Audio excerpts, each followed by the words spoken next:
Picture Johannesburg in 1984, a city carved in two by apartheid, where skin color decides if you walk on the pavement or in the gutter. Now imagine a child born into this world, his very existence, as he puts it, born a crime. That child was Trevor Noah. His mother Josa and his father, Swiss German, an illegal combination under the Immorality Act. Can you imagine growing up knowing your parents could be arrested just for loving each other? Let me tell you a story. Young Trevor, hidden indoors, peeking through curtains as his mother makes jokes about running from the police if they spot his white father. It sounds absurd, like something out of a slapstick film, but it was survival. In his memoir, Noah recalls how he felt like an outsider's outsider, not fully accepted by Black or white communities. Have you ever heard of the term social contract? In Trevor's world, the contract was broken from the start. If you're thinking, how does a kid grow up in that chaos and stay funny? Remember, sometimes humor is the only shield you've got. Trevor's childhood was a crash course in code switching, a bit like running incompatible software on the same machine, always adapting, never quite fitting in. His mother, Patricia, was his rock, a fiercely devout Christian, a survivor of domestic violence, and the reason Trevor learned resilience. She smuggled him into schools, church services, and occasionally even into a bar mitzvah. Every rule was a risk, every day a negotiation. Now you might be thinking, you say, surely it got easier as he grew up, but life in post-apartheid South Africa offered new freedoms and new dangers. This is the setup for Trevor's journey, from hiding in plain sight to standing center stage, with his mother's laughter echoing behind him. Let's fast forward. It's a smoky Johannesburg nightclub, and a 21-year-old Trevor is on stage for a dare. The audience, tough crowd. Yet his jokes about growing up mixed race, about dodging the system like a glitch in a video game, get real laughs. Here's the thing, comedy isn't just entertainment in South Africa.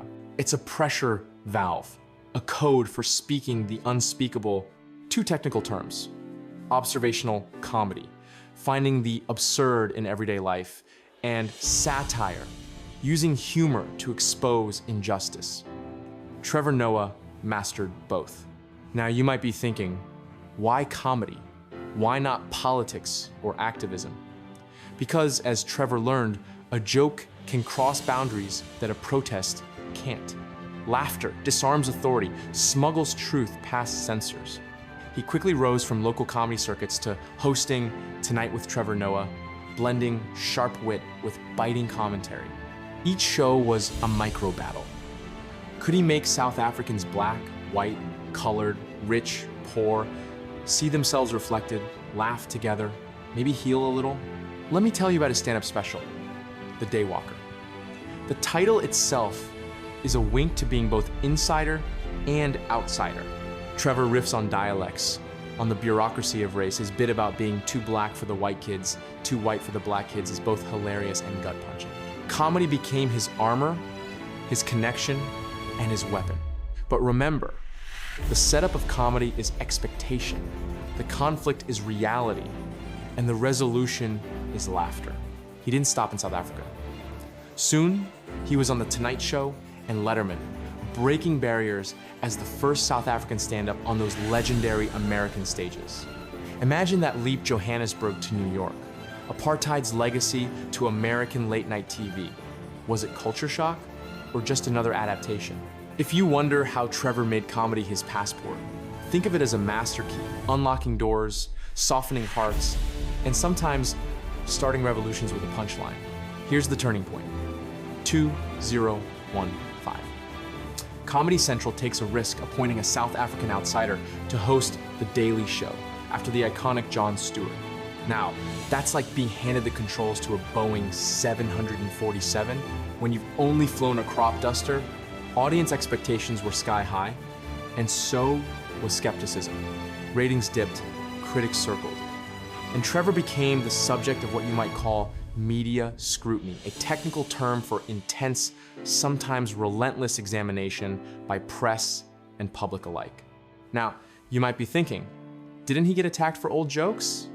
Absolutely. Tweets from years ago were dredged up, accused of being misogynistic, anti-Semitic, out of touch. The cancel culture engine roared to life. But Comedy Central stood by him, and Trevor responded.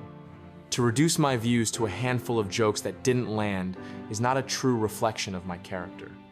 He owned his missteps, learned, evolved. That's conflict and resolution in real time. Let me tell you a story. When the French World Cup team won in 2018, Trevor joked, "Africa won the World Cup." The French ambassador wrote a formal letter of protest.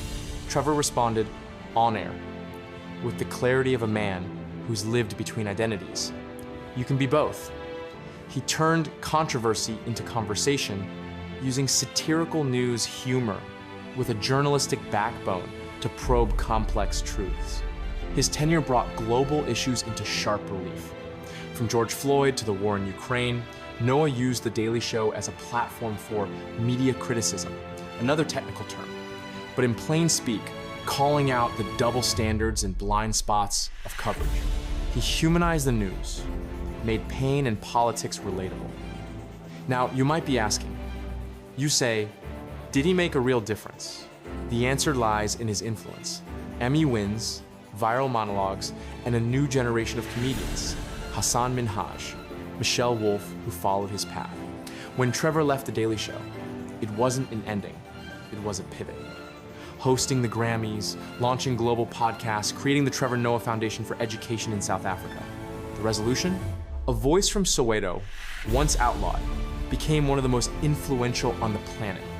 Can you imagine a better punchline to that setup?